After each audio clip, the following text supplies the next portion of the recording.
Hello friends, आज हम बात करते हैं घुटने में क्लिक साउंड की। जैसा कि आपने अपने आसपास या किसी अपने रिलेटिव्स के बोलते हुए सुना होगा कि घुटनों में कट कट की आवाज़ आने लगती है। इसको हम मुख्यतः दो भागों में डिवाइड कर सकते हैं, एक ओल्ड एज ग्रुप और एक young age group. Old age की बात हम अलग से करेंगे।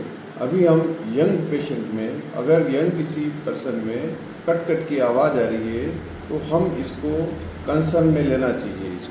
इसके लिए हमें घुटने की बनावट के बारे में समझना चाहिए। ये अपना घुटना मेनली दो बोन से बना हुआ होता है, ऊपर फीमर, नीचे टीबिया, और आगे ये एक पटेला बोन होती है जिसको हम टखनी भी बोलते हैं। ऊपर फीमर और टीबिया के बीच में अपने एक गद्दी नुमा स्ट्रक्चर होती है जिसको हम मेनिस्कस भी बोलते हैं। इसको आप क्वेश्चन भी मान सकते हैं, सोकर भी मान सकते हैं।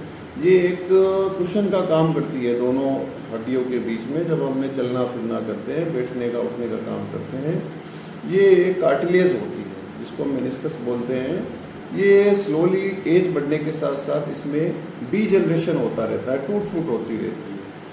तो 30 की एज तक इसके अंदर कोई न्यूली फॉर्मेशन होता रहता है, और आफ्टर 30 इसमें न्यू कार्टिलेज फॉर्मेशन नहीं होता है। तो इसके अंदर टूट फूट लगातार जारी रहती है, और जब ये छोटे छोटे उसके टुकड़े टूट के जॉइंट के बीच में आकर फंसते हैं, दोनों हड्डियों के बीच में आकर फंसते हैं, तो अपने को एक क्लिक साउंड के रूप में प्रतीत होता है।